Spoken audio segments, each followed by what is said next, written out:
Hello, everybody, and welcome to episode 11 of the Game Groofs podcast, the all-encompassing weekly gaming podcast from the Goodnight Groofs. That's us. My name is Matt, and today I'm joined by Mike, Josh, and Paul. The four of us are back again.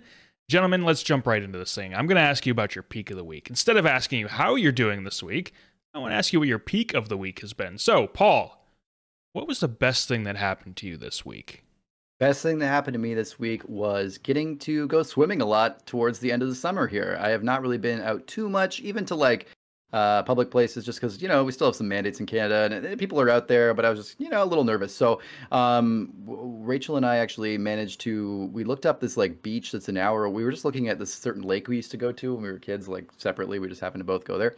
And there was a private beach or something there. So we were a public beach. It's a public beach, but it was small, I guess. So we went up and we drove an hour away. And when we showed up, this public beach that was small was actually a lot at the end of in a gated community. But it was public. You're allowed to go there, but there wasn't a soul anywhere there. And the water was pristine. And it was so awesome. So we just spent a couple hours there. There was a sandbar and it was really nice. And it was great. It was a great time. And we just had a blast. And then right as we left, a couple of weird snorkeling kids showed up to do some stuff. Two 17-year-old boys with snorkels showed up and just went to town underwater. So I don't know what's going on over there, but they seemed we were good thing we're getting out of here. This seems weird. And and then also I went to another beach later in the week, which was much bigger and full of people, but it was still really fun. And spent some time there with the niece and nephew and did some great swimming, and it was great. I'm really glad I got to do that because I feel like this summer was a bit of a bust. I didn't really get out and do a whole lot of stuff, even though I probably could have. I just didn't. And so it was nice to kind of round out the summer with a little bit more, because as of yesterday, it all of a sudden just got really cool and lovely and fall-like here, which I love, but I would have been disappointed if I didn't get more outside time. So that was peak of the week for me.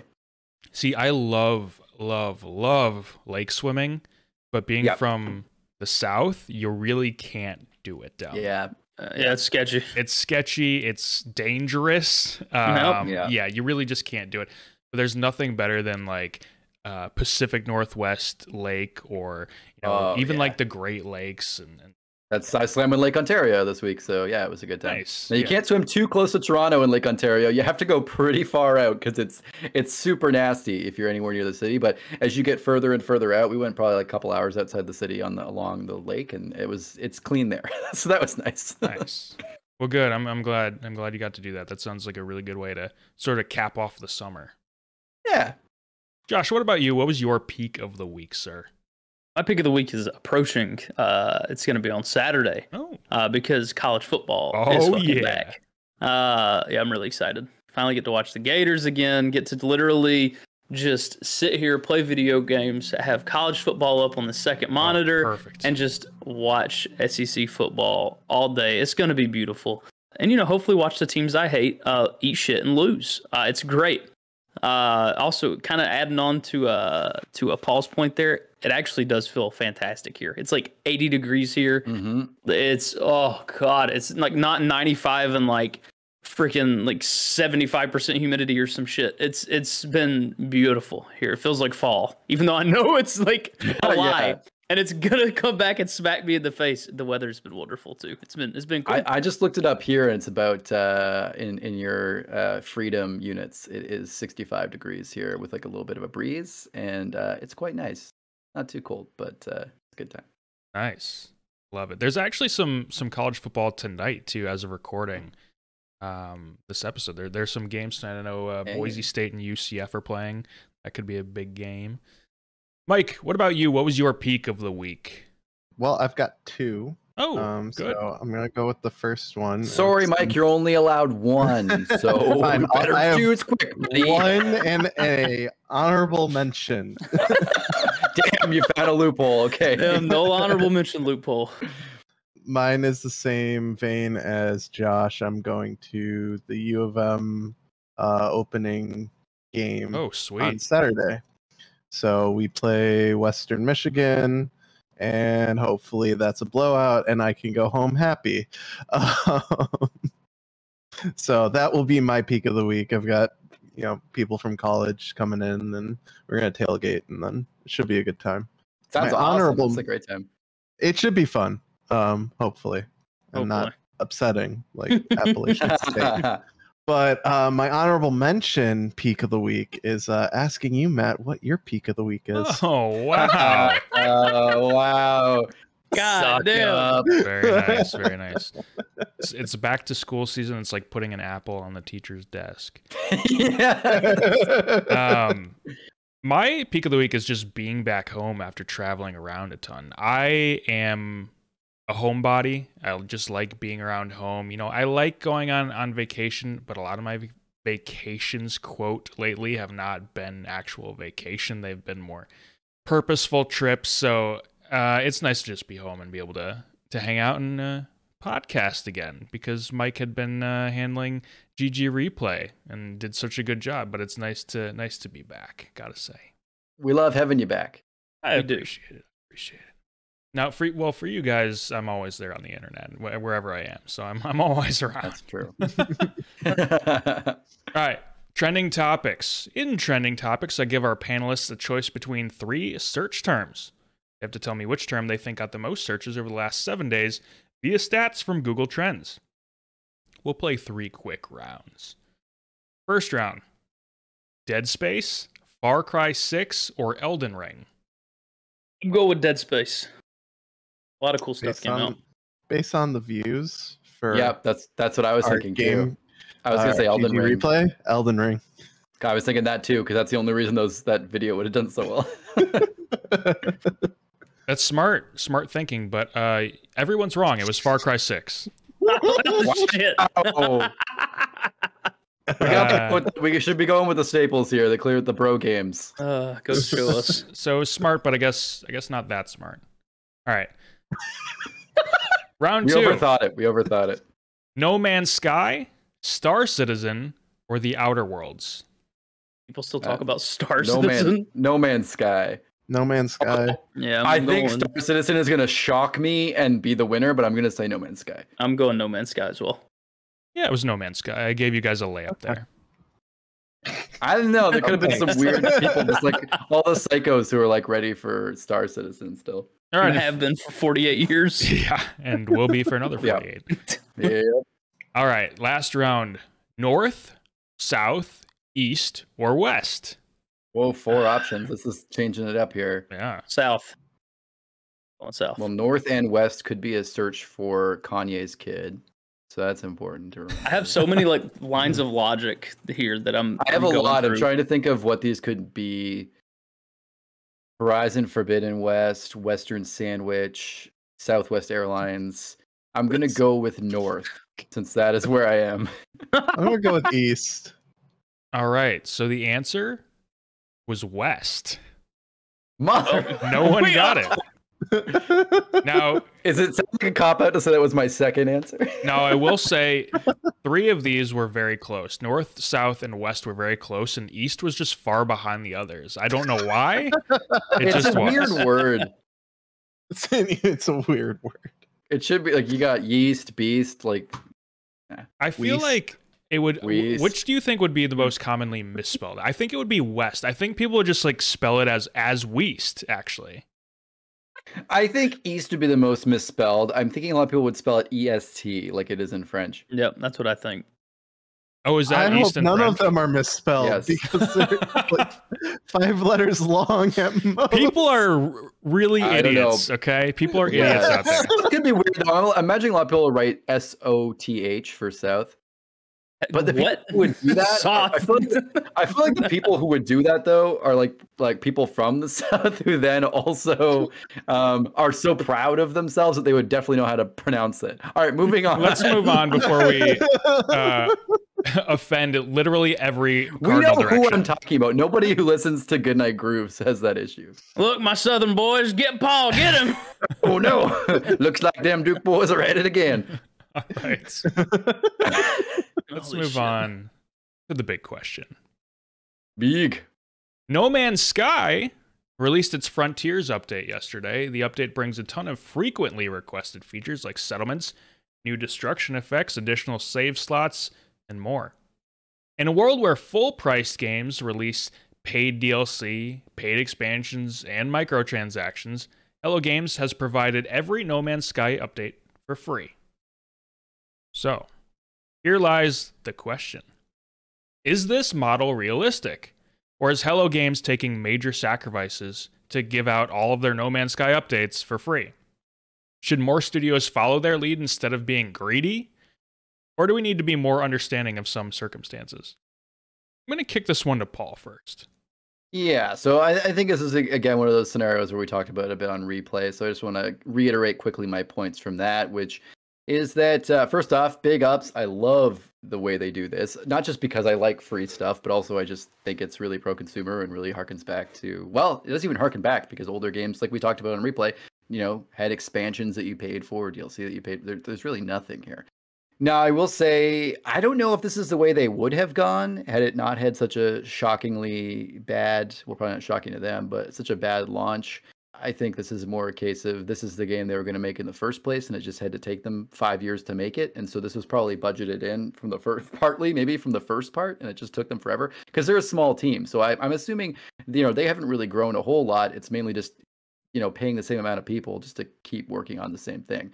But also Matt and I were talking about this, and I was bringing up, sure, there was a bunch of people who paid for it at the beginning, and those people are going to get a lot of free quote unquote benefits from these. I mean, not quote unquote free benefits from all these like huge DLCs they've had for years that are totally changing the game.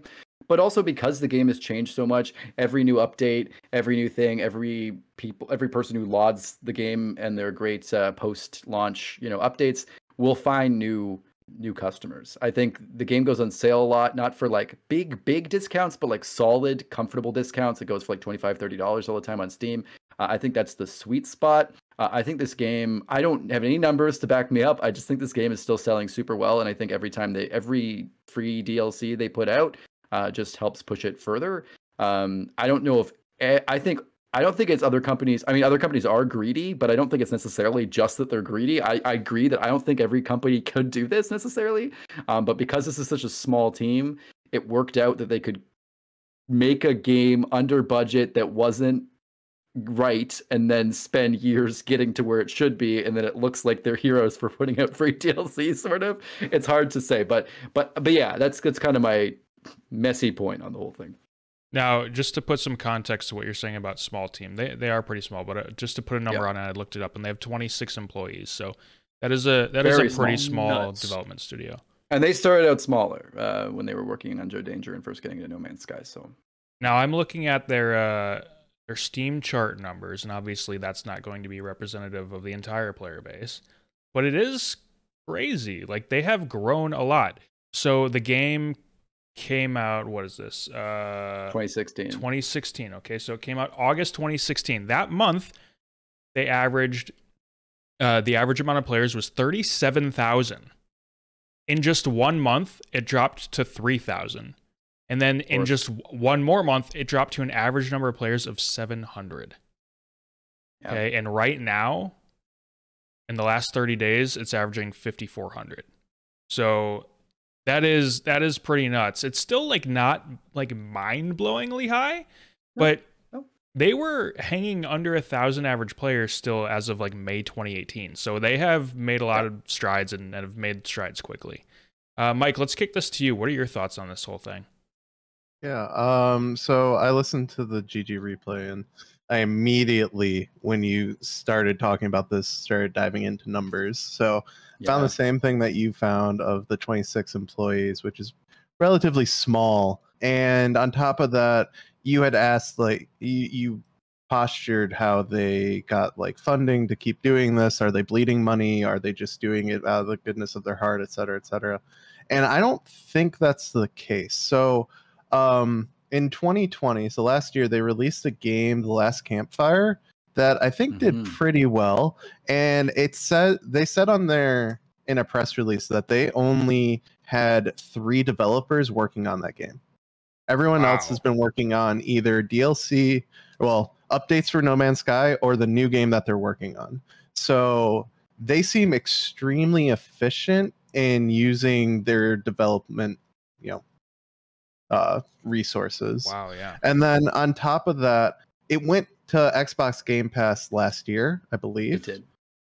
Right in time for the pandemic. It was great timing for that. Within a year, they received 1 million new users on Xbox through Xbox Game Pass. So I would assume that whatever agreement they have with Xbox, that's also giving them plenty of revenue. On top of the fact that on launch, granted, this probably doesn't take into account the refunds. They said that they made about $43 million from 2 million sales. So I think they have a stockpile of money from the Sony agreement, and then the launch, and then how the game did, and then how other games that they've released have done. And they went out on a bet that they could invest more of their time in a game instead of saying that's dead and leaving with, you know, their cut of the money and just saying whatever. I think they made a bet that if they improve the game that they said that they were going to make, then at the end of the day, they would get opportunities like Xbox Game Pass, like future opportunities with, you know, other publishers, and ultimately they would get a return on that investment. And I'd argue that they did. Should more studios follow their lead? In morale alone, I feel like people just like love this studio now. I think in a way that they would have previously hated them if they'd cut and run. Right, right, exactly. And I'd argue that the release of No Man's Sky probably isn't really Hello Games' fault. It seemed a lot more pushed by, you know, big execs who decided to latch onto them and push this timetable of we need to get this game out. And yeah, Sean Murray had really big eyes for really small appetite. He did hype things up personally. He did. Yep. He did, but he's also just a dev. So I don't blame his PR on him, because I don't expect him to have good PR. I will say he probably should have shut up at some point. Yeah. But as they got close to launch, it's like maybe you should just cool it. Yeah. Yeah. He's probably like, no one will ever like me as much as they like me right now after they see this, so I better like ride this high. Yeah. But I think it was started as like a passion project. Clearly, like this was the game they wanted to make, and they're doing that. And I think they're going to win out in the end just from the pure morality of it all. Okay, so Mike, the question, since the question was, is the model realistic, or do you think Hello Games was taking major sacrifices? Your answer to this is probably no to both then, right? Hello Games is not taking sacrifices, and maybe this model normally isn't realistic. I wouldn't say this model is really realistic in the long run, but okay. I guess the question is, what do you mean by... The question I have is, what do you mean by realistic? Because I guess clearly in the black. So I posed this question. I feel like maybe I posed this question on GG Replay, and Paul and I were thinking briefly, and I cannot think of another game that has done this, like that has had all these free updates, no expansions, no DLC, paid DLC, and no like microtransactions or like a real money store. Like I can't think of anything even going back to like nothing. I would say that this is realistic for indie companies and not for larger publishers, because because they don't have any... Hello Games doesn't really have much overhead. They don't have to really do much marketing. They have publishers that come in and say, hey, we want to market your game for you. Like look at Among Us. Yeah, it does have like the little packs that you can buy, but for the most part, like all the big updates are free. It does have a pay store, but you know, it's not anything. That's like something though, right? Like it's nothing on this guy, right? To make money even on cosmetics. Yeah, that's true. I think it is realistic for smaller companies. It's just you have to be a small company that is efficient in what you're doing. And I agree. I agree. I'm gonna jump. Phasmophobia is a good example of that. There's no in-game store. Yep. And all the updates are free. I'm going to jump on that real quick. I think that's a really good point that you bring up, because I think you're right. I think this is possible for smaller companies. Now, I don't know if we've seen a game do this for 5 years yet, like No Man's Sky has. Like, I don't know if in 4 years from now, Phasmophobia is still going to be having free updates. with no store or anything like that, you know, as an example. I don't think that this is realistic for larger companies. I've often said that I'm okay with games like, for example, Assassin's Creed selling in-game items, because games remained at $60 for so long while development costs skyrocketed, and $60 today doesn't realistically go as far as it once did. So I've always said it's okay. I'm okay with that as long as it's not creating imbalances or anything like that. But if it's an optional thing for people to do, then I'm fine with that. Now, if games are like balanced around it or created specifically for that, then I have a problem with it. But I think you made a good point. I do think it's more realistic for an indie studio when they have, like you said, no real overhead costs and just fewer people to take care of. I do think it makes a little bit more sense. Let's jump to you, Josh. What are your thoughts on this whole thing? I mean, honestly, everybody echoed about every point I could make, so I'll be pretty brief. I mean, I think the model is entirely unrealistic, pretty much outside of specific indie companies. I think Hello Games struck gold with what they had. Like, given their circumstances, they struck gold because they hyped themselves up so much with everything they were going to release. Sony was like, hell with it, let's get in on this, cashed in on them, gave them all that big publisher money and said, here, go do what you want to do with it. Except, unfortunately, they didn't give them the time to do what they needed to do. But, kind of understandable given how long it's taken them to get to the point, I think, where they're actually, pretty happy with what they've got out there. Should more studios follow their lead? It's tough to say. There's a few circumstances where I wish they would. I'll just reference Destiny 2 just as a point of view, just because, and I'll talk about more on the Watercooler on, recently playing it again. I'm fine with the expansions being paid in Destiny 2. Bungie has a big ass team they have to fund. I get it. But, they have these seasonal releases that are, just $10 a pop. But at the same time, it's like something like No Man's Sky is putting that out and it's completely free and it's got way more in it. It almost makes you wonder, maybe you could put those seasonal releases out there for free. And could a No Man's Sky encourage a company like that to do so? Probably not, because I think No Man's or Hello Games situation is super unique. I think I'm more curious to see, are the free updates just going to be here to stay until the game is done? I mean, I think they'd probably burn goodwill if they released a paid one, unless it was just massive. But it'll be interesting to see. And honestly, I almost wouldn't even be opposed to a paid one if it got them enough money to release another game to catapult them to that point. Because they've shown that they're capable developers, even with the small team that they are, that maybe putting themselves out there with a paid one would not be a bad idea.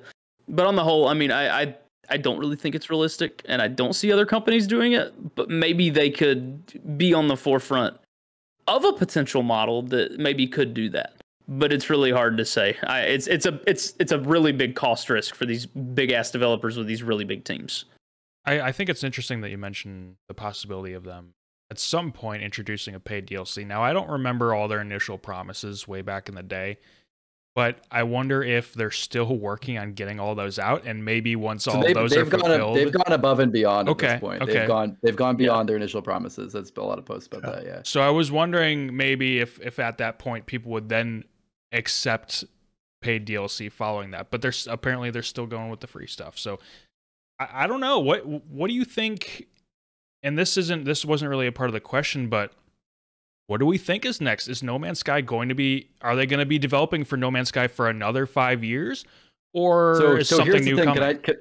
Can I jump in? I want to ask my question and have a 30-second. We can have like the tiniest responses. We'll keep them short. Yes. But I posed this question on GG Replay. Do we think that No Man's Sky will become Star Citizen before Star Citizen becomes Star Citizen? And I want to know what everyone thinks, because I think that could be an amazing route for them to take. Not all they need to do, but they're so close in like a game being.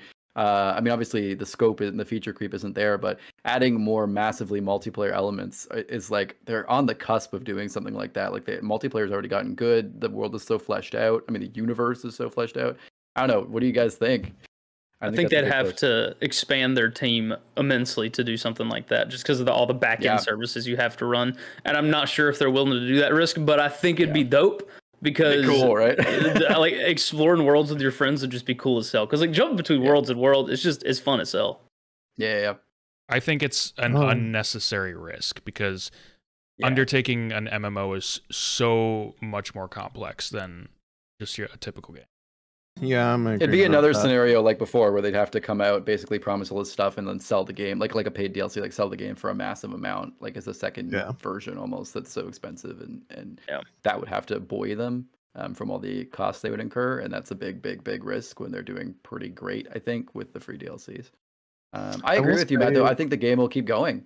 Why not? Yeah, I think based on what they've been doing, Hello Games really feels like they basically will update No Man's Sky as long as they're having fun updating No Man's Sky. Because now that they've surpassed what they promised, it just feels like one of their devs comes in and is like, wouldn't this be cool? And then just goes and does it. Which honestly, like, you can tell that No Man's Sky is clearly the passion of Hello Games, and Hello Games is probably a really fun place to work because of it. Yeah. The way that they have released all these updates really feels like, if you guys remember when Skyrim was launched, Bethesda sat there and had like 3 or 4 days where they just had all of their devs that worked on Skyrim do something that they wanted to do in Skyrim, and that's how we got horse armor. And they made a bunch of cool stuff that just like improved the game. I think like improving the water mechanics was one of them. Like, it was just go do something in Skyrim that you really wanted to work on, but because you were a developer working on this game and had to hit time crunches and whatnot, you didn't have the opportunity to do so. That's what this feels like. It feels like, what would it be cool if, and then they try and go do it. I've always gotten the impression that Hello Games like are massive enthusiasts about their own game, and this is something that it's one of those things that like you dream of making as a kid. It's so expansive, and the idea behind it. You listen to Sean Murray. I mean, he's a hype man, but even from early stuff talking about this game, it's like this is the kind of game you dream about making as a kid that can do all these things. And I've always like imagined it, and all of us did. And I feel like that passion is so much of what makes the game great now. Maybe, and unfortunately, I don't think it has anything to do with why the game was bad at launch. I think, like you said, it's a lot of like pressure from studios and something with just a very small team that they weren't prepared to scale to.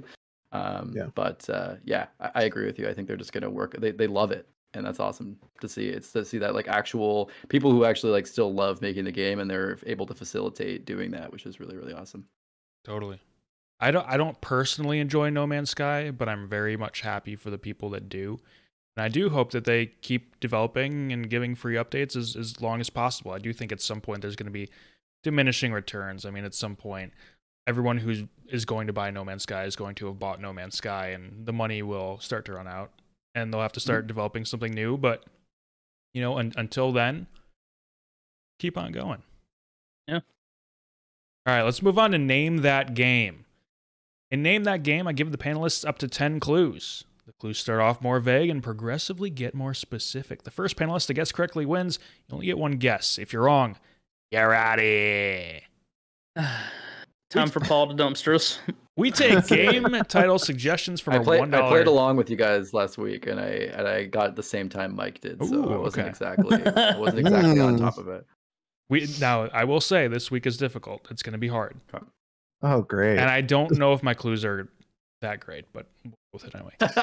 We take game title suggestions from our $1 plus supporters over on Patreon at patreon.com/goodnightgroofs. So send us a message. All right, here we go. This game first released in 2005. This game sold just over 1 million copies. This game holds a score of 76 on Metacritic. So far we're getting average ass game. That's tough. This game released on 2 consoles. The genre would be considered third-person action or third-person shooter.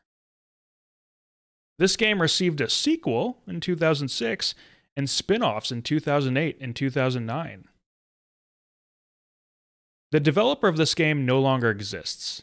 And it could probably never come back now with its same name. EA now owns all of its rights. I have a guess, but I'm nervous to guess it. Got a clue. The publisher also no longer exists, but its name lives on as part of a new entity. 2 more clues. This game received a remake in 2020. Hitman. Nope. Fuck. Last clue. some of the gameplay was pretty unique for the time and alien in nature. Destroy all humans? Yes, destroy all humans. My God. Holy nice shit. job. I would have never. Developed by Pandemic and published by THQ. Oof. Big F's in the chat. That's a hard one. It is funny that like THQ sort of exists again with THQ Nordic. It does. Yeah, which is very strange. It's sort of like how the current Atari isn't actually Atari, they just own the name. Yeah. It's like apparently like a D-bag French company that everyone hates. We got the name, baby. But I hear, but they got Atari, and that's all that matters. Atari. All right, well, let's move on to the water cooler. Let's take a quick break around the water cooler to discuss the games that we have been playing this week. And I'll just go first because I was playing nothing this week. I was traveling all around all week. I did download Genshin Impact on my phone, but I never got a chance to jump in. And I kind of also would just really rather experience it for the first time on PC or PS5. So maybe eventually, like, after I do that, I'll jump in on mobile, you know, when I have some time. But I want to at least experience it for the first time the right way. All right, so since I played nothing, let's jump to you, Mike. What were you playing this week? I played some more 12 minutes, still haven't beaten it. I got like some of the endings, but I haven't gotten out of the time loop yet. It only takes 12 minutes to beat, Mike. Come on. Yeah, come on, right? No, it doesn't. 9 hours later. I will say 12 minutes is kind of like a misnomer because it only gives you 10 minutes. Yeah, the loops are 10 minutes. It's just kind of funny. Yeah, they're not 12. Weird. That's the hint, Mike. Come on, you gotta find another two. But I've been playing that. It's good. Nothing new to report from last week. I have to beat it before I can comment on the story. So I played some Destiny yesterday. That was weird. Destiny 2 is just like very bloated, it feels like, and it's very odd as to what I'm supposed to do. And kind of going back to what Josh was saying earlier, I was really surprised that like Destiny has had all these expansions essentially, but unlike other MMOs, it's not like, oh, buy the latest expansion, you get the other ones. Right. It's buy all of them. It's ridiculous. So I spent $80 on all the expansions, and it's ridiculous. I think ESO is that way too. Ew. Obscene. I played some golf with friends. Nice. And I played a game that I'm sure everyone here would love to play, also called Space Chem. Come again? It's called Space Chem. Space Chem again? Space chemistry, like space chemistry? Oh, Space Chem. Yes. I misheard that immensely the first time. Wishful, you're hearing what you want to hear, Josh. Explain. It's a chemistry-based. It's a chemistry-based puzzle game. Oh, it sounds awful. Sounds like a Mike game. I'm looking at it right now, and it looks like a more complicated version of Matt. You remember those like puzzles in Spider-Man PS4 that were like the little loops with the where's my water? God, it looks like 1,000 times worse than that. Holy shit! So it really does look like skip that. those. Why do you subject yourself to this shit? Fun. And Mike will be 90 and still like doing Sudoku, and we'll all be like vegetables. So that's what. Wow. Play more Skyrim. Zachtronics is one of my favorite like indie developers. He makes all of these puzzle games. Space Chem is like one of the earliest ones I did, which is why it kind of looks like doo-doo. But like Opus Magnum is really good. It's very similar to this, but instead of doing chemistry, you're doing alchemy, and it's just a lot prettier. And then Shenzhen IO is a puzzle game by him in which you have to learn how to program in a fake programming language. Oh, that's awful. Isn't Zachtronics the guy who like essentially invented Minecraft before Minecraft? I have no idea. Maybe, but all I know him for is for his puzzle games. What else do I have by him that I've played? I think I've played almost every one of his games except for his newest ones. He's got like a computer virus hacking game as well. That kind of sounds cool. Yeah.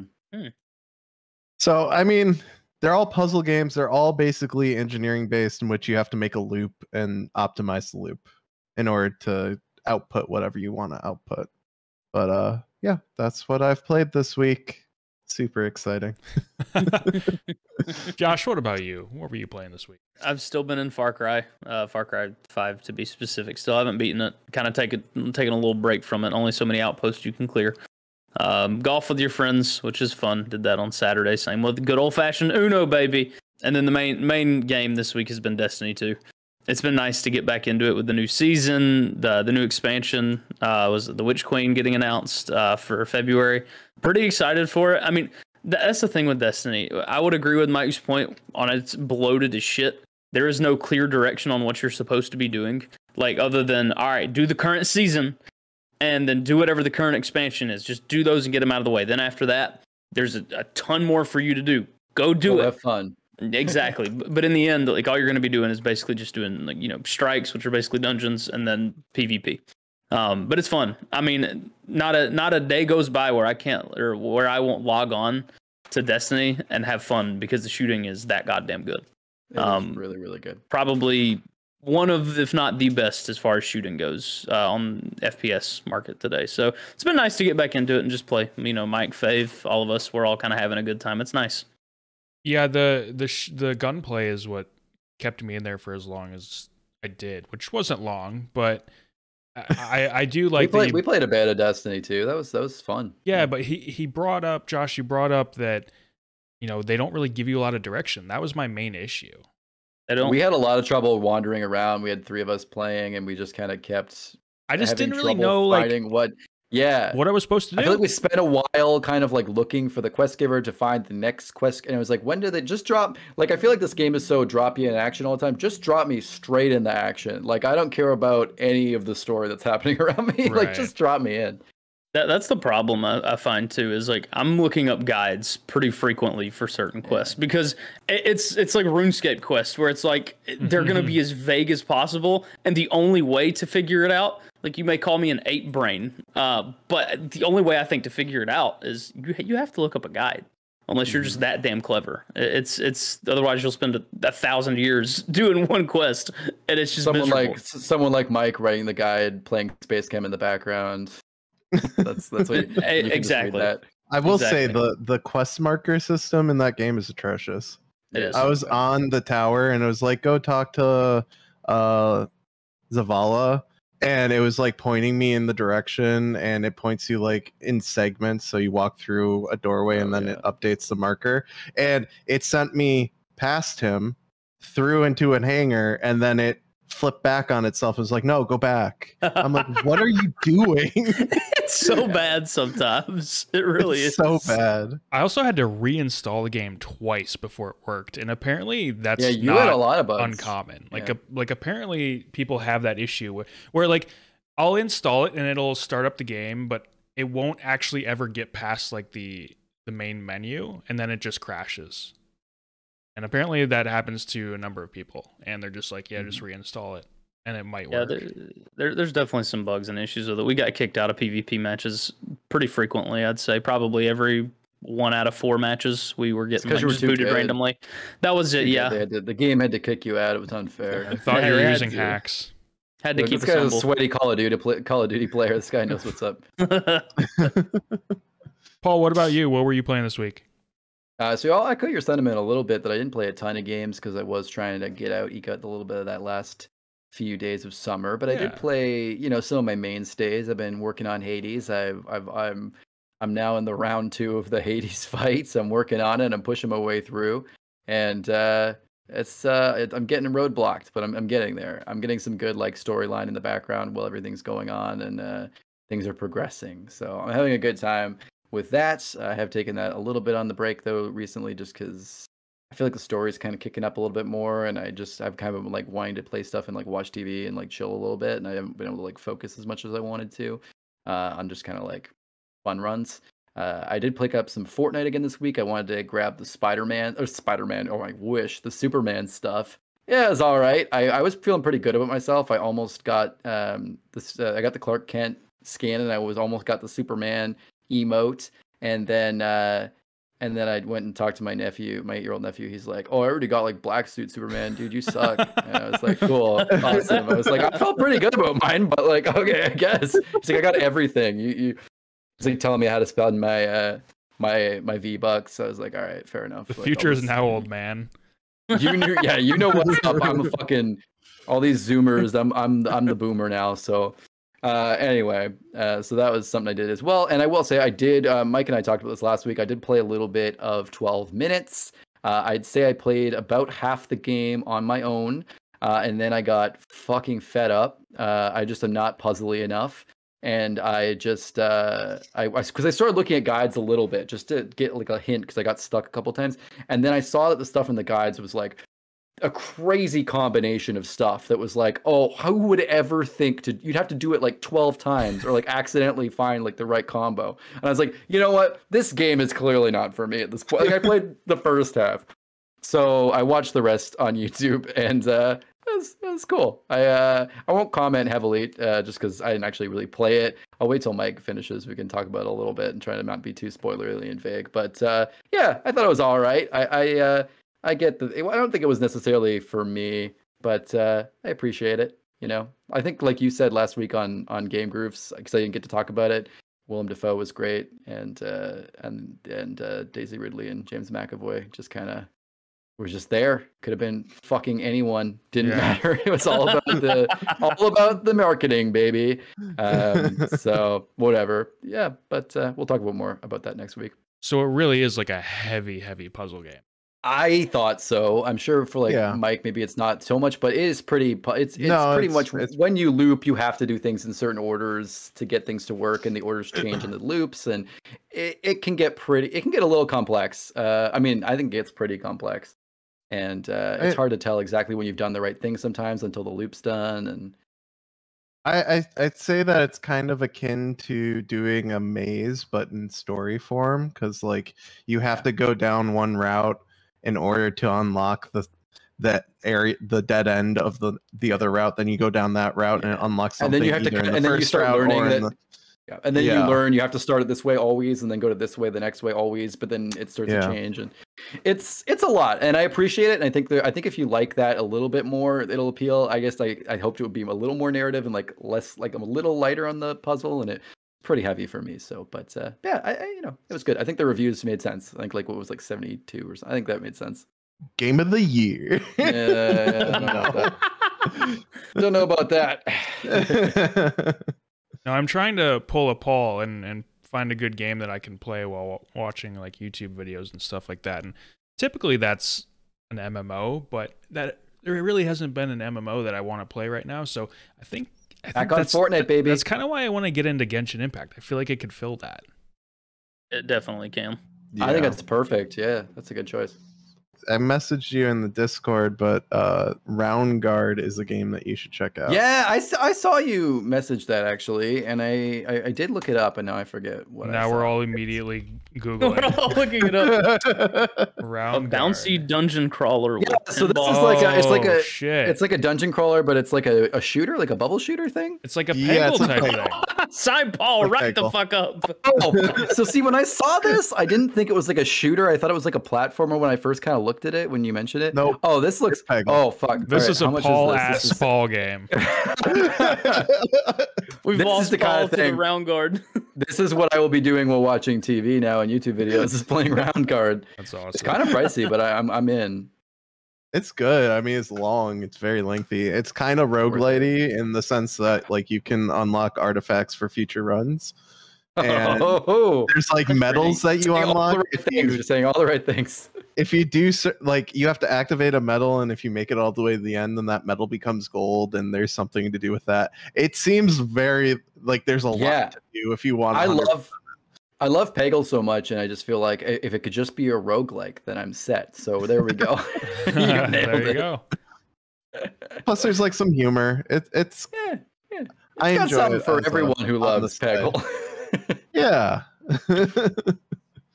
All right, well, let's move on to The Score is Right. In The Score is Right, I give our panelists a video game title, and they have to give me their best estimate for its Metacritic score based on the best scoring platform upon initial release. In this minigame, we use Price is Right rules, meaning the one who is closest to the correct score without going over will win. We'll play 9 rounds, rotating the order in which our 3 panelists make their guesses for each round. Panelists with the most close guesses at the end wins. All right. We take game title suggestions for the Scores Right from our $1 plus supporters over on Patreon at patreon.com/goodnightgroofs, where you can message us your suggestions. All right, here we go. We're going to go Mike, Josh, Paul, and then we'll rotate from there. All right? Perfect. Sounds good. First one, Red Dead Redemption 2.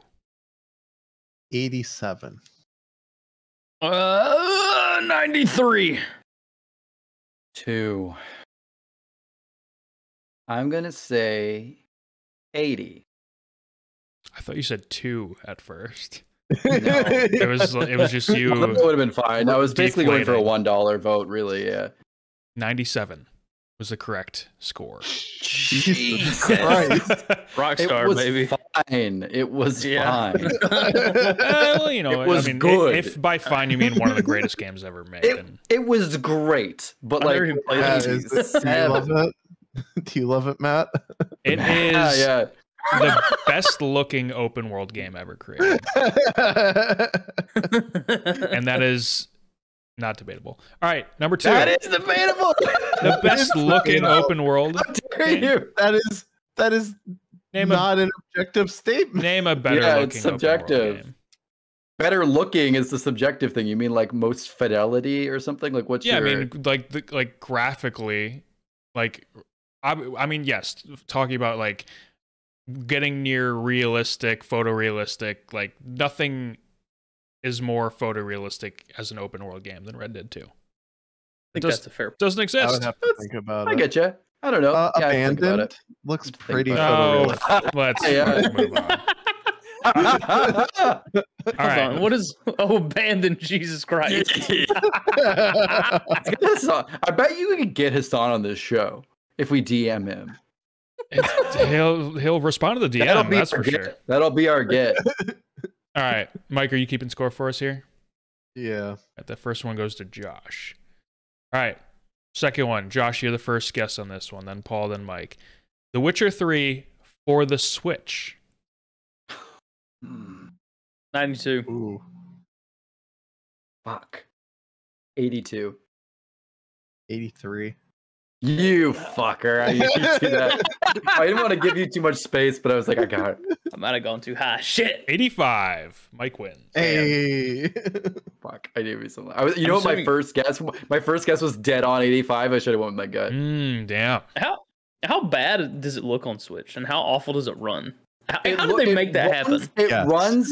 It runs totally fine. It looks quite bad, but it's the only way to play Switch on the go or play Witcher on the go. So I mean, if that's something you want to do, then like this is literally the only way to do it. So. Until the Steam Deck. Yes. Oh my God, they've already done side by sides. It looks so much better than it does on the Switch. I would hope so. Well, yeah, but I'm just excited. It's not running on a cell phone. Yeah, exactly. It's not running on an outdated, when it came out, cell phone chip. I mean, there are mobile games that look better than Switch. Okay, I like the Switch. I'm not trying to hit on the Switch. They have better chips now, yeah. All right. God damn, the Switch looks terrible with the Witch. Holy shit. It's Minecraft. Geralt's shoulder pads are fucking Play-Doh, bro. Yeah, they're square. Holy shit. All right, round 3, we're going Paul, Mike, Josh. Spore. Oh, you motherfucker. Playing in on my one of my biggest hype life. 62. Okay, well, I was in the wrong direction. I'm pretty middle, so I don't know if you're in the wrong direction. 89. I was gonna say 73.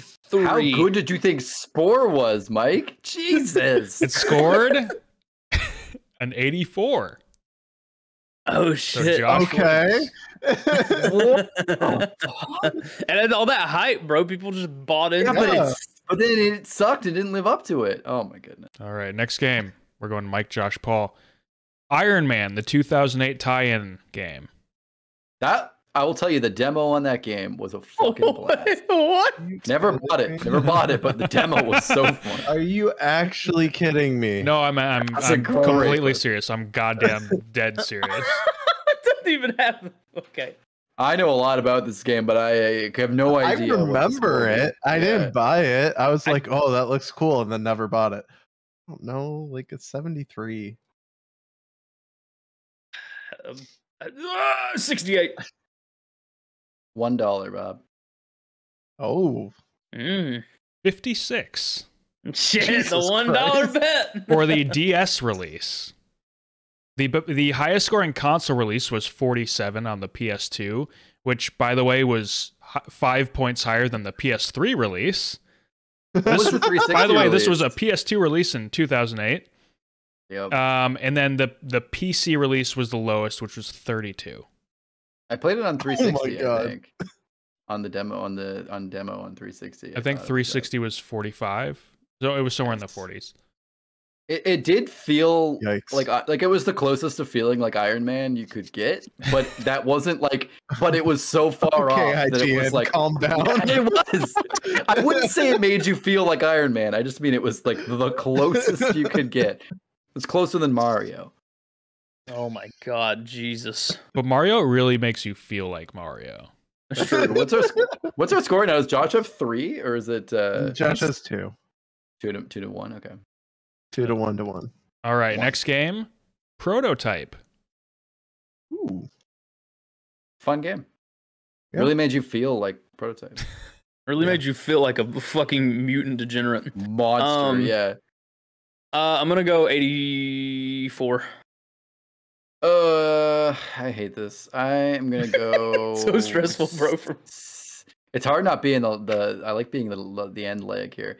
I will say 67. Yeah. I think that's low, but I'm gonna say it. I'm gonna say 68 again. I think that's a smart move. Yeah. I think I went over. Shit, boys. Now, you guys in the 60s, it got a sequel, remember? Okay. Mm-hmm. Yeah. 79. Fuck. I remember the days so of like close. Prototype versus Infamous. Like that was a big thing. That was the thing. was. Yeah, Oh, it yeah, was that's Prototype right. versus Yeah. Infamous. And I like Prototype more. Prototype was good and warranted a sequel, but like it wasn't amazing. It wasn't Infamous. Right. Yeah, Infamous Like- is way better. All right, next game. We've got another MMO on the menu here. Oh boy. Auto Assault. We're never even back heard with of this. auto. I remember talking about this in like our first podcast in like 2005 when we were babies. Just when I thought I had an advantage. Auto Assault. Was this Richard Garriott or who did fucking Auto Assault? Wasn't it someone ridiculous It like may that? have Like an been O2? Wasn't it like an O2 or something? So Auto this came Assault- out before the big like. No, it was Net Devil. Okay. This was like 2004, Who are these people? 5. This is a long. Y'all might as well be speaking fucking big Latin. And That it was was a long time it was ago. published by NCSoft. This was post WoW. Like, course it was. Catch up, yeah. This is like the poor people who were making games at the same time WoW was being developed, and then they all had to release around WoW. So they just got fucked basically. They're just like, we really want to make a car game. They're like, well, turn it into an MMO. Why can't everyone just be It's like- cars? In the real world, there are cars everywhere. You're not the only car. Good chow. Good chow. Everybody could be Lightning McQueen if you want to be. Life is a highway. I mean, after look all. at This is me, right? This It's is you. This is It's me. on for you. the first one. Yeah. Forza Horizon though. Like There you go. Everyone's a car. kind That's of true. accomplishes it. Uh, Everyone's a car. Yeah. You're not fighting each Everyone's a other car. as cars. You're not attacking. Well, Insulting. Maybe you are, but My favorite part of Forza Horizon is where we all fought Ragnaros. 50-man raids. All right, I am gonna go ahead and say fuck it. I know I'm gonna be wrong no matter what the fuck I say on this game. I'm gonna say I don't know. I'm gonna say 56.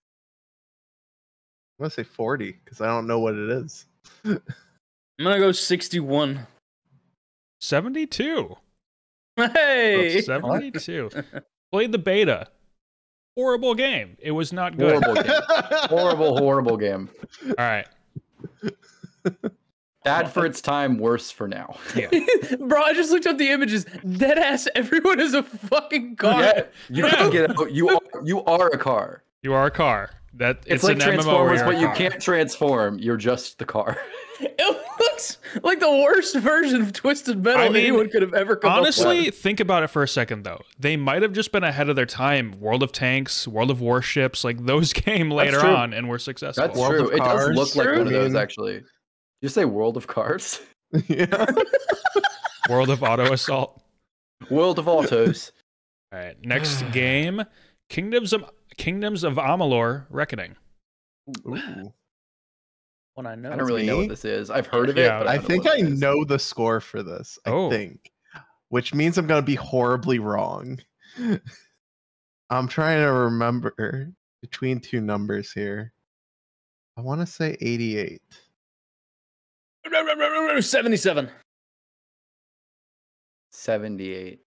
You bitch. The other number I was between was 76. All right. 81. So Paul wins it. There it is. I gotta play Mike's dirty trick here. We have 2 more games. What's the score looking like right now? I have 2. Josh has 3. Paul has 2. All right. Tight game. It is. Next game is. Did anyone play Kingdoms of Amalur? A little bit. I played Re-Reckoning. I still don't know what it is. Okay. So they re-reckoned it. Yeah, I played this is that one that you mentioned, Matt. The remaster. I do remember looking at this, and I thought this was the single-player game that was supposed to become an MMO.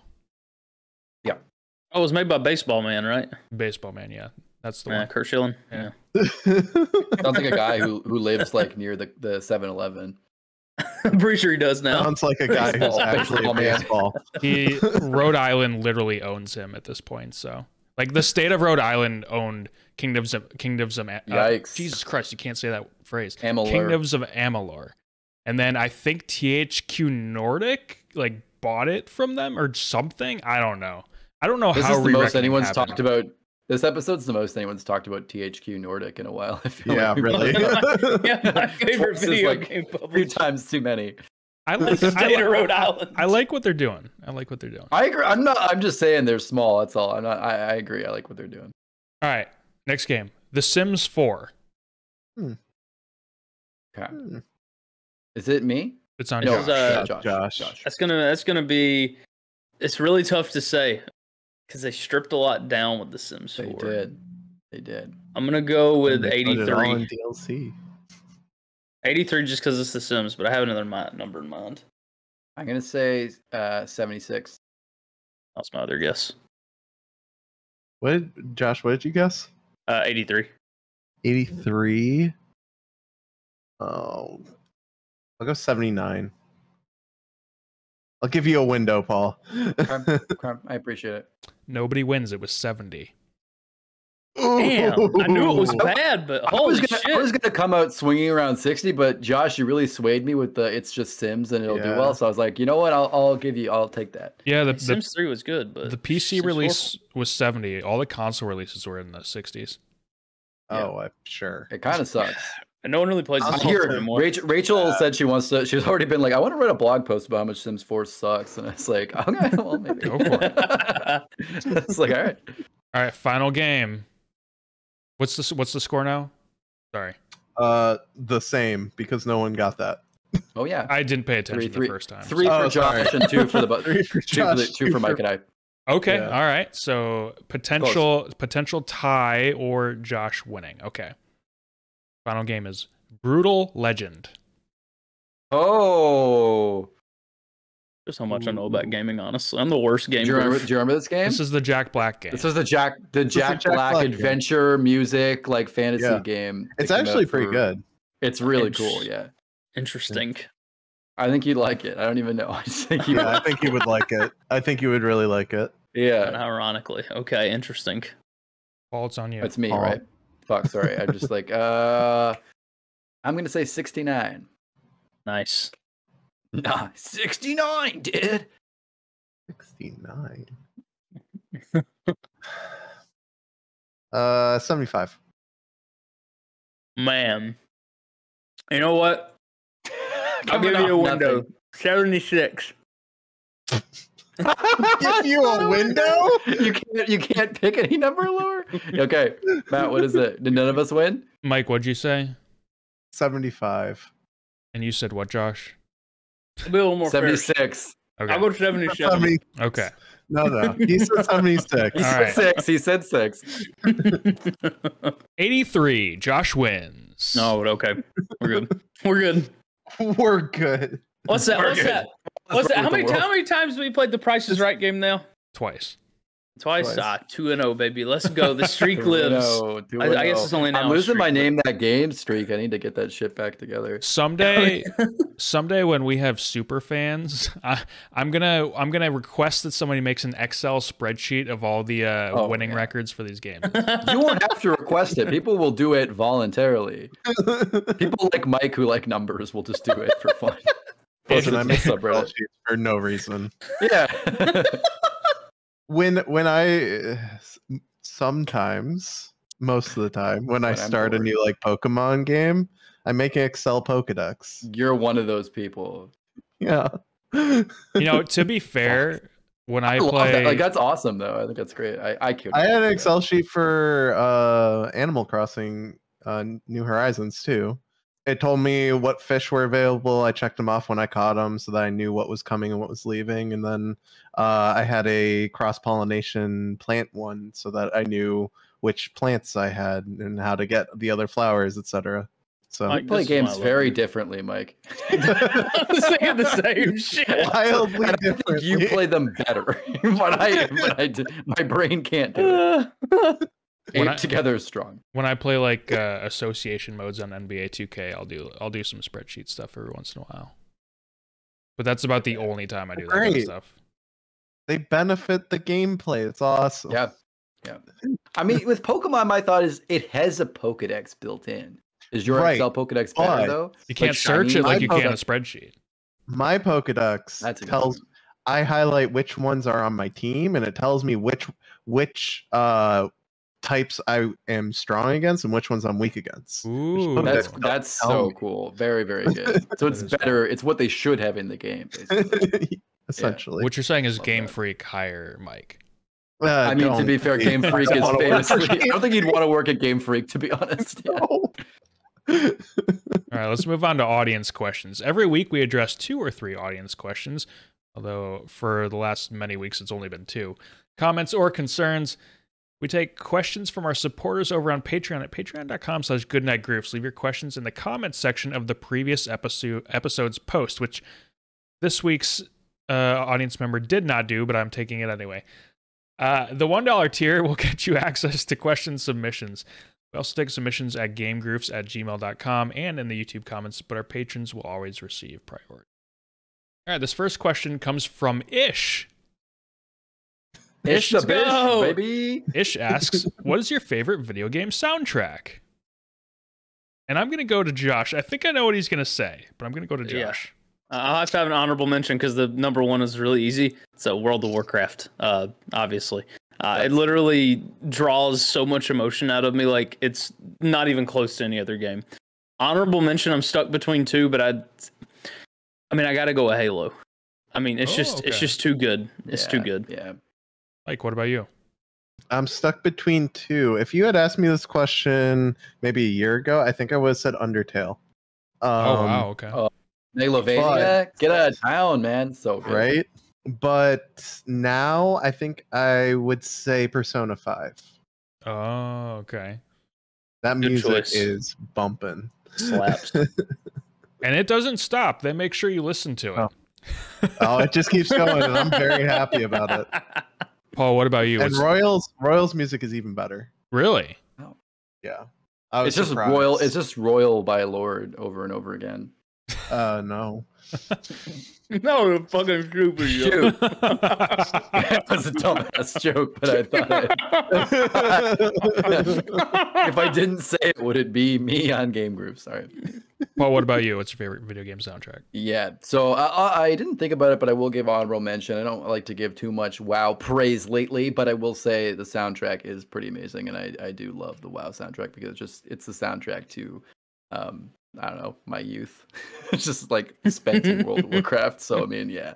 But I will say my favorite video game soundtrack that I find myself looking up and listening to and having songs stuck in my head for days. And if I sing them and someone goes, "What is that?" And then crazy to me, Banjo-Kazooie. Nice. I think all of the music from every single one of those zones is so distinct.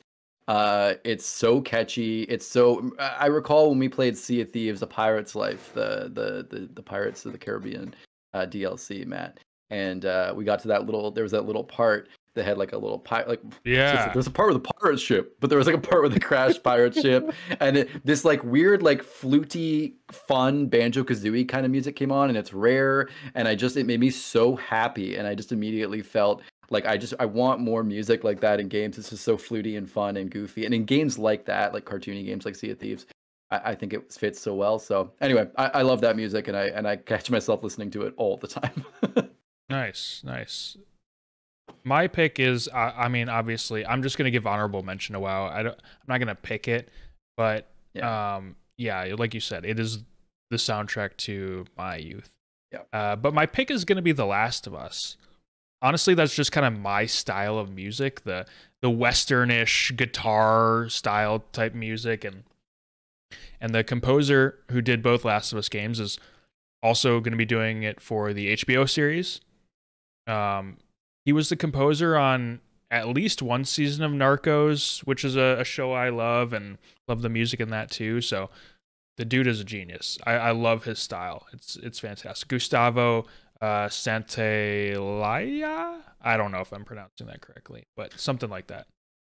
Anyway. I will give one tiny honorable mention to a game I just remembered. I hate to like shoehorn something in, but I just remembered there was this, I think we talked about this before, but there's this free Xbox arcade game that used to come out called I Made a Game with Zombies in it. I don't know if anyone remembers that. And it's basically just like a bullet hell game where you're just like in this room and zombies just keep coming at you, and you can play it co-op with friends. And at the end, there's this song that they wrote for the game where he just goes like, "I made a game with zombies in it," and it's just like, and it's like this crazy screamo, like weird, and he just gets like so strange, and it goes for like 20 minutes at the end of the game, and like the entire final fight is just this guy singing about making the game, and I just thought that was the best. I used to listen to that all the time. There's like a whole summer where I listen to that song all the time. Another quick shout out, by the way, Near Automata, not to stay on this too long, but Near Automata slaps. I can just chill out and listen to that music. It's so fucking good. Another quick shout out. Highly, we all get 3. Highly underrated soundtrack, Far Cry 3. It fits the game perfectly. I love that soundtrack, and it was. I like the Blood Dragon soundtrack more than 3. Blood Dragon, I get you. So Far Cry 3, like that era was like sort of when I really got back into gaming big time. And so that was one of the first soundtracks since like when I first got back into gaming that I was like, damn, I love this. But there's a lot around that time that was so good, like BioShock Infinite. Like, I mean, there's so many good video game soundtracks, and I'm so glad that music is an important part of games nowadays, because it can honestly make or break a game. All right. Second question from Ishmael.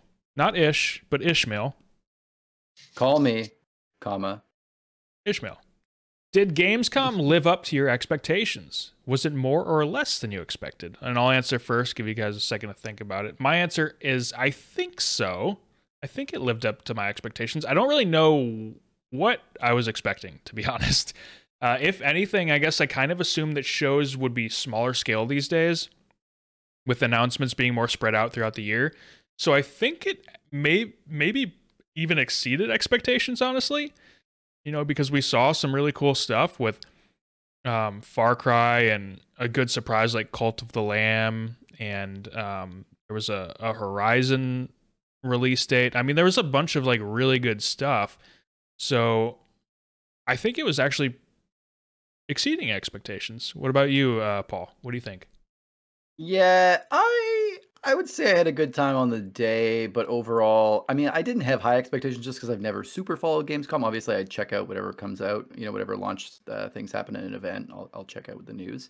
But I've never like super followed Gamescom. That being said, I feel like stepping away, the only big AAA thing that we never heard of was Saints Row, which was had a lot of middling, you know, reception. I think a lot of us really liked it and had a good experience checking that out, but I think overall, I mean, there were some other things, some like AA kind of stuff like, Marvel Midnight Suns or, indies like Call to the Lamb that were cool. But overall, and I know we're getting to this thing where development cycles take forever and we're just not going to get these packed shows as commonly, where you've never heard of like 3 AAAs that are announced at a show as much as we used to, and get, actual stuff from that. But I guess I kind of was hoping maybe I'd get like one more thing than Saints Row that was like a big AAA that I hadn't known about at all. Even though, typically I play more indies and stuff like Call to the Lamb, or I'd play something more like Marvel Midnight Suns. I guess I just hope for the hype of something a little bit bigger besides Saints Row. So that's kind of my takeaway. But overall, I had a good time on the day. But if you had asked me like what I remember from that show right after, I think I was kind of like, like the next day, it was kind of, I saw a few people online too, just being like, well, Saints Row and some other little indies and stuff, but like not a lot we hadn't already known about. Got a Halo release date too. But yeah, it's like release dates, right? Like stuff that like we kind of knew was existing. And just like, hey, here's like a date. DokeV. DokeV actually was one thing that was a little bit different. I will say that was one thing that I was definitely not I think because I wasn't expecting it, though. I will say that hit me hard. That was a lot. If you get quiet enough, you can hear the footsteps, the rumblings of them coming after us once again. Josh, what about you? What did you think about Gamescom? I had no expectations for it. You want to know the God's honest truth of it? I know nothing about Gamescom. I've only recently started to like actually pay attention to it because E3 and like the Nintendo Directs and the PlayStation, whatever the hell they call them these days, those are the ones State of Play. That's it. Yeah, those are the ones I usually like follow either news updates of or just straight up watch E3. Gamescom was always the one that was kind of in the back for me. I just saw updates came out. It was fun to watch. I had a good time watching it. I mean, watching y'all's reactions obviously added to it, but I mean, I genuinely think there were some fun, exciting releases in there. I mean, I look forward to Saints Row. Everyone else got really upset about it for some reason, but I'm excited for Saints Row. DokeV is as much as it's fun to meme on, like, and I don't really get the whole like 10-year-old thing. The gameplay actually looks like neat. Like it actually looks kind of fun and just spammy and ridiculous. And it looks exciting. And of course, while it is just a release date, I mean, Halo, like, come on. So, I mean, did it hit my expectations? I didn't really have them, but what I'll rate my like cons on, which is just a terrible, terrible way to rate it. Awful. Don't look at me as a games journalist because if so, I'm just dog shit at it. But no. I just, if I have fun and I generally think, okay, this is a neat idea. That's a neat idea. I could have fun playing that, or that looks just really fucking dumb. It was good. Or maybe, okay, I was just bored to tears the whole time. And it was just some like middle-aged man in a suit talking about like Porsches for half an hour. It's like, it all kind of depends. But I mean, I had fun. Yeah. Mike, what about you? I think it met my expectations. I came out of Gamescom with, the ones that I knew were going to be there: Far Cry 6, Halo, etc. But I came out of it with a list of 4 games that I had not heard of before, that were added to, my list of be on the lookout. I'm probably going to play them: Dream Cycle, Midnight Suns, Cult of the Lamb, and Outbreak Island. Granted, only one of those is AA. The rest are indie, but still, I think it met my expectations. If you went into this expecting, like any AAA company to drop something huge, if you went in expecting, like Starfield gameplay or something ridiculous, you're just kidding yourself. So yeah, it met my expectations entirely, and I was very happy excuse me for dreaming, Mike. Okay, excuse me. You can dream. I was going to get Last your Guardian dreams are 2. going to remain dreams. I wanted to see Last Guardian 2. Okay. Speaking of dreams, I'm a little worried about Dream Cycle. I have bad vibes. I don't know why. You have bad vibes? I have bad vibes about it. I don't know why. I gotta. One thing about DokeV, I thought it was funny. Pearl Abyss, after the fact, said it's not an MMO anymore. Like, apparently at one point it was an MMO, which is the same thing that they had to do with Crimson Desert. They're like, okay, well, it's actually not an MMO.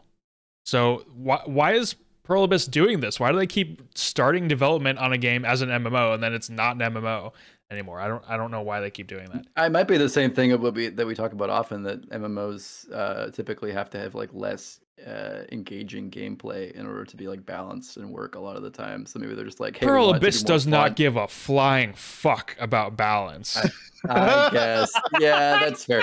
I was just suggesting maybe they're like, oh, is like we'd be too limited if we made it an MMO. The less their game is balanced, the more people are going to pay to make up for it. So they'll be happy about that. Oh my god, don't get the Doke V stands on us again, dude. The Pearl Abyss people are going to take us down. All right, let's move on before I get in trouble. Tickle my listicle. And Tickle my won't get you in any trouble. Right? You know, I'm not at all. Are you telling that to the Pearl Abyss fans? I'm not telling the Pearl Abyss fans to tickle my listicle, but I'm also not telling them to tickle my listicle. All right. In Tickle My Listicle, the panel puts together a list to fit around a certain topic, and then we discuss our picks right here on this show. We'll take turns sharing our picks for each round until we get to our number one pick in each category. This week's listicle is as follows. The top 3 games you would use to get a non-gamer into video games. And I'll go first. I'll start us off here, and then we'll go around the horn here. And then we'll all start with our 3, and then our 2, and then get to our number 1 pick. So first for me, I'm going to say the Lego games. These games are extremely accessible. They introduce common game mechanics that you find in a bunch of other games in super easy ways.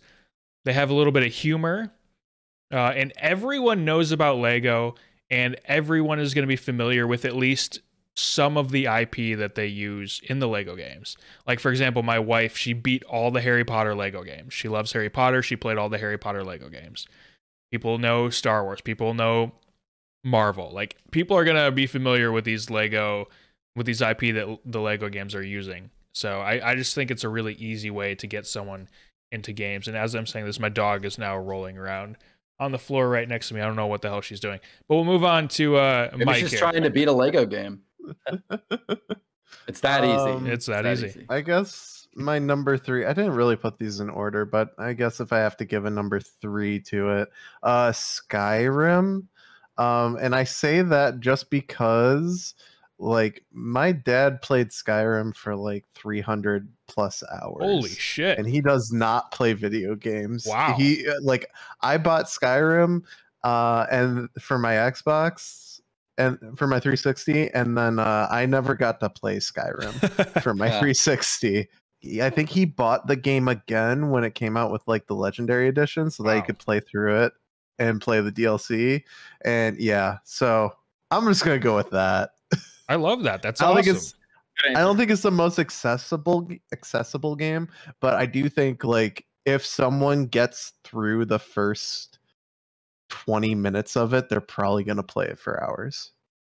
I think the most difficult part about Skyrim, honestly, for a new person new to games, is the first person aspect, using one stick for movement, one stick for the camera. Like, that's very difficult for someone who's not used to that. It is. Yep. Yeah, and my dad is not exactly the most coordinated with it, but he was still able to, like, do stuff. Figured it out. It was difficult to watch. He wanted to throw up because he was all over the place, but he had fun. Josh, what about you? I was hung up between 2 for this one, but I'm going to go with Super Mario Odyssey. While there's a lot of depth, the skill cap in Super Mario Odyssey is insanely high. You can just get in and collect moons and have fun. Like, it's simple at baseline. It's Mario, and it's really, really good. I had not much else to say, really. I mean, it's just a great game, good Nintendo game, and Nintendo's always been really good about making their games accessible, and it's just another example of that. I think anybody would have fun jumping into it. That is a 10 out of 10 game. Mario Odyssey is like a perfect game. I love it so much. It had been years since I played a Nintendo game, and it immediately sucked me in. It's so goddamn good.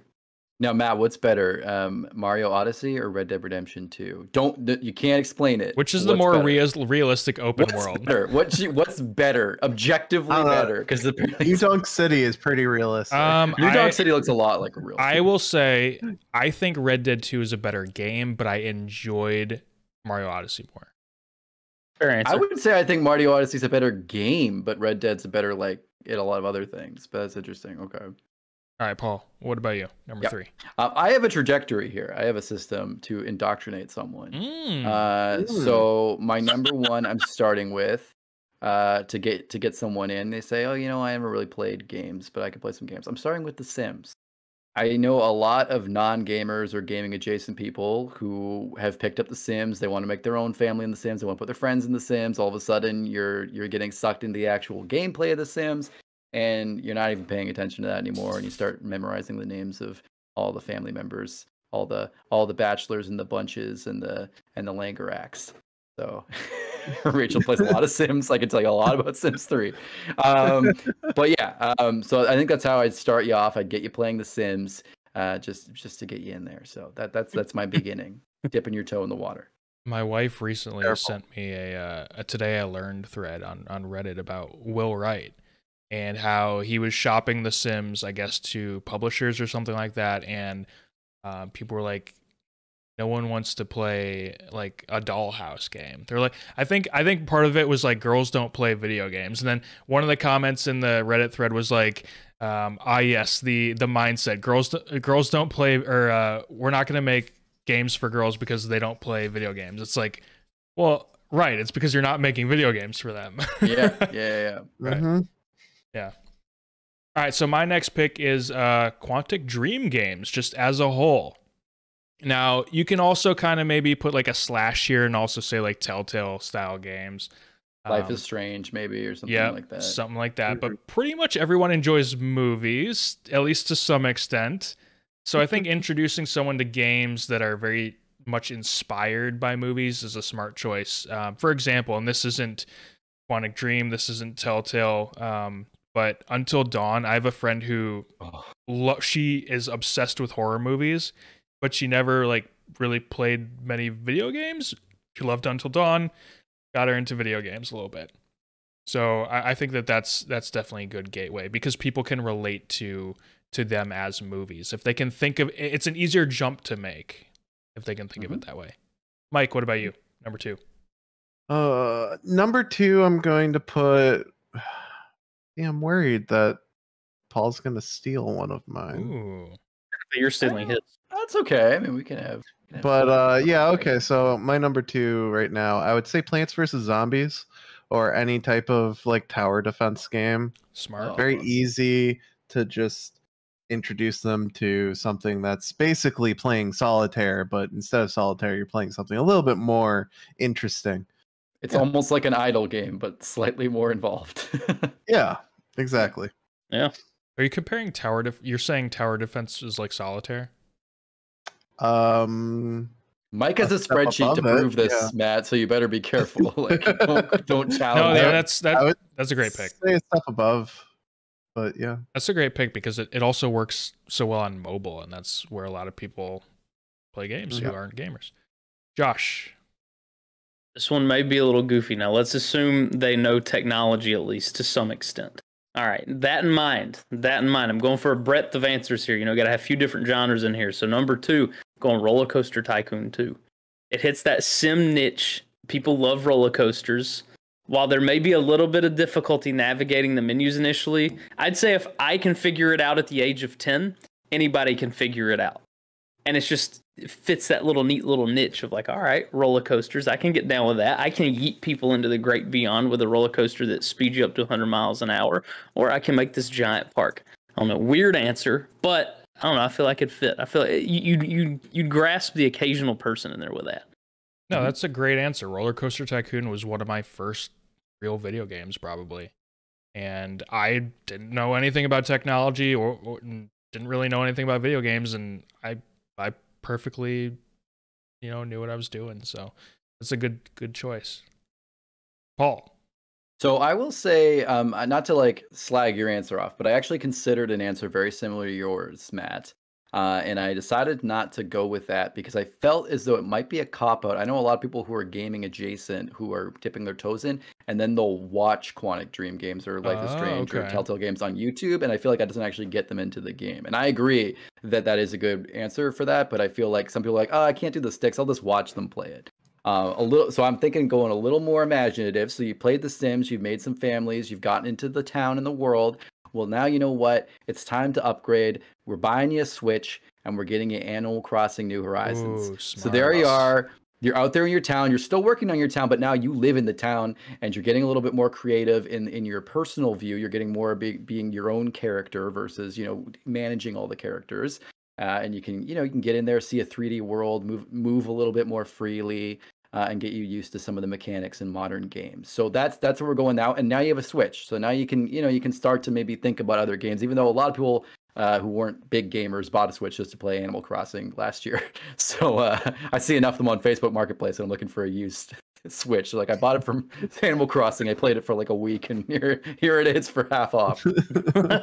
So that's my. So maybe that wasn't a success, but I think there are a lot of people that did catch. So that's my next step from The Sims. Yes, and Paul's number one. The next step is actually Dwarf Fortress. It's quite a big step, but we're going way off. Yeah, actually, we're gonna play some muds. Forget. You know how you love WoW? Well, let's make it text. All I'm hearing is that if Paul has you play The Sims and then he gifts you a Switch, he's trying to indoctrinate you. Yeah. What I'm trying to do, I'm trying to basically get you to not like the game, so you sell me your Switch for a discount. That's what I'm basically doing. That's what we're trying to do here. My number one, I also kind of just broke my own rule again, but just generally an arcade. I think the easiest way to get someone excited about games is to take them to just a cool arcade or a bar arcade combo and get them in a state where they start to get drunk. Get them real drunk. They'll do anything. Funnel alcohol down their throats. People do some crazy shit drunk. I don't know if you guys know this, but like, you can get people to do weird ass shit.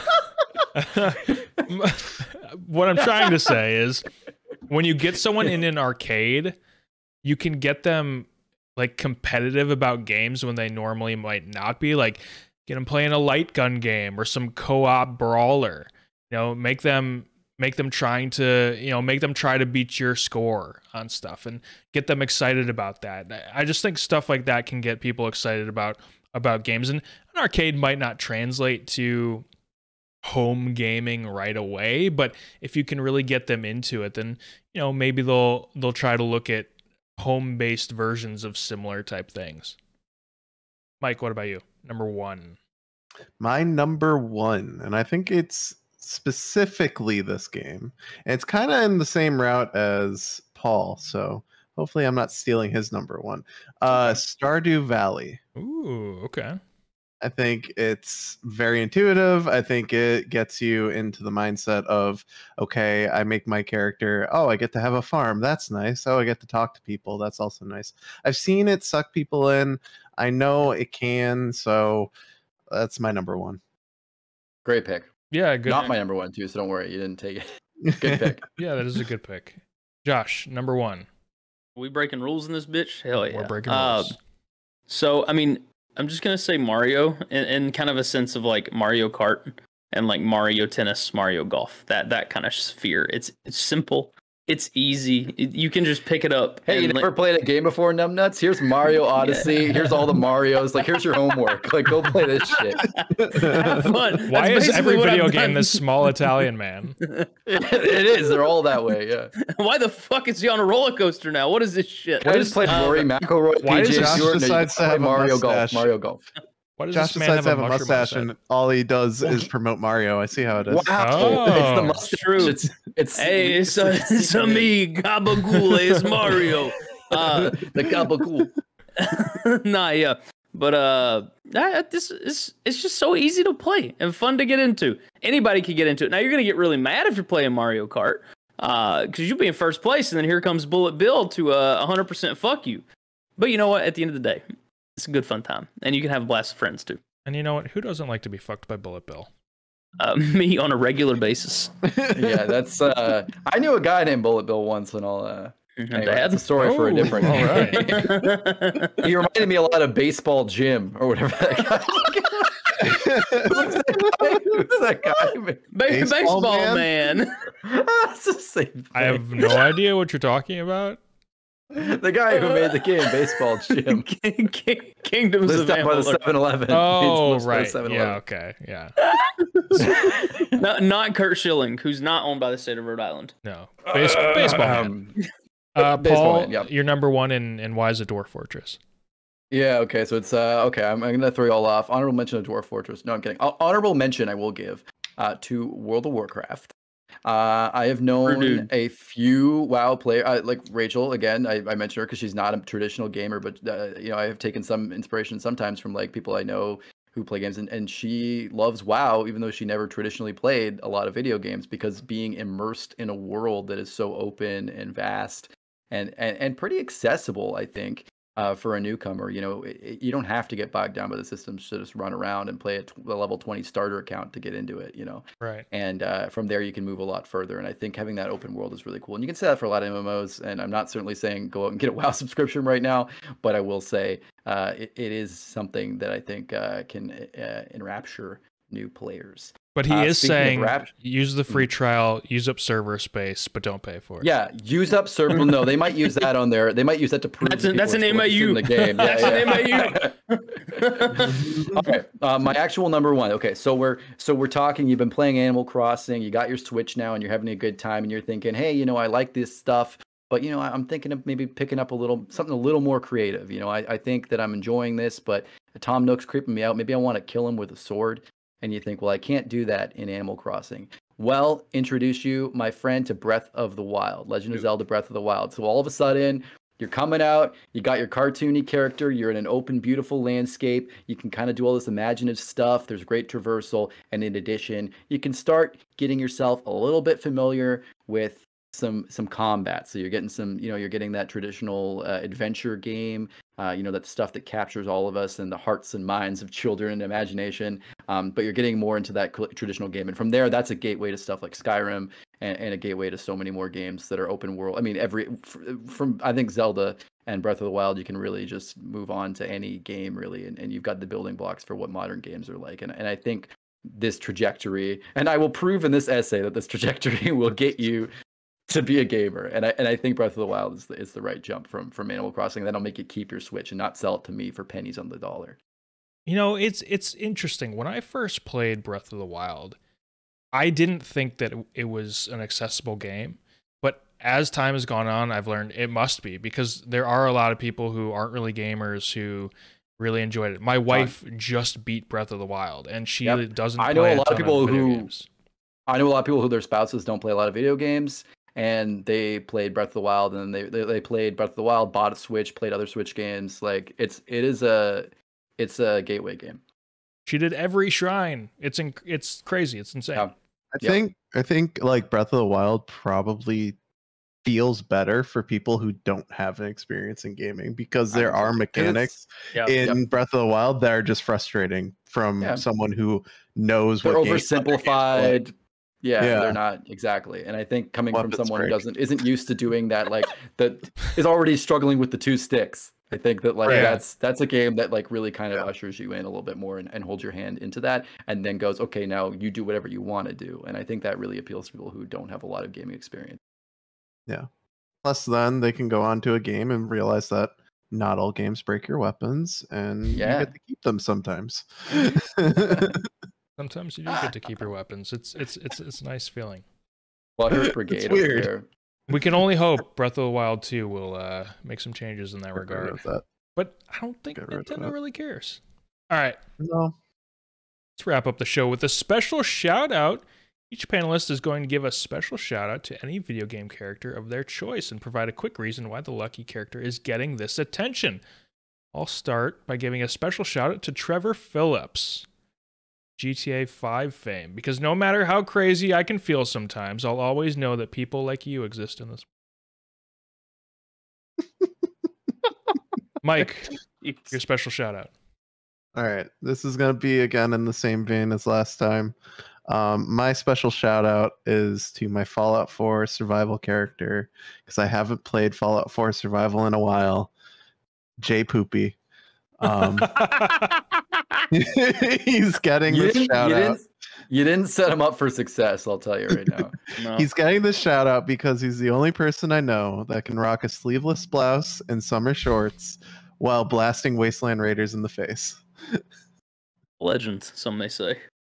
Imagine being in school. I'm doing that this weekend. Imagine being in school and your teacher's doing a roll call and they're like, is Jay Poopy here? Oh, you just described the entirety of my high school career. Here come the tears. Josh, your special shout out this week.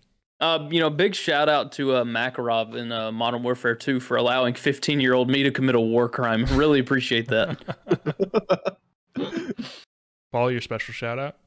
Special shout out over here to Sonic the Hedgehog.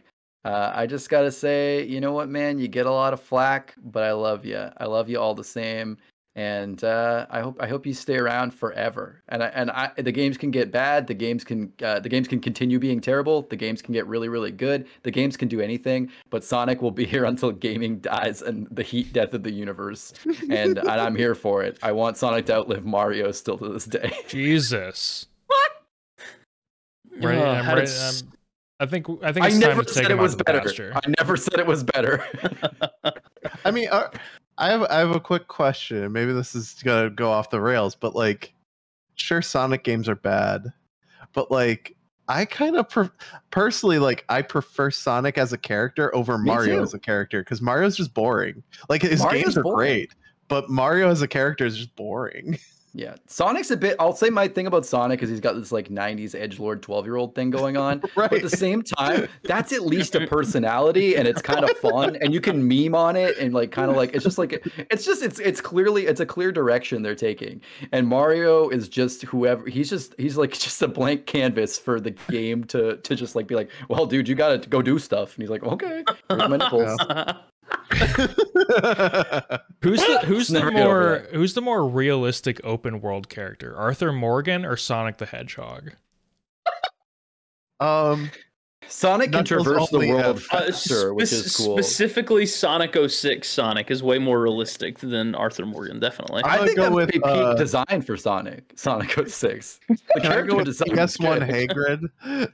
PS1 Hagrid. Oh my god! I don't know. Lego Harry Potter Hagrid's pretty good, man. I think that's probably my top.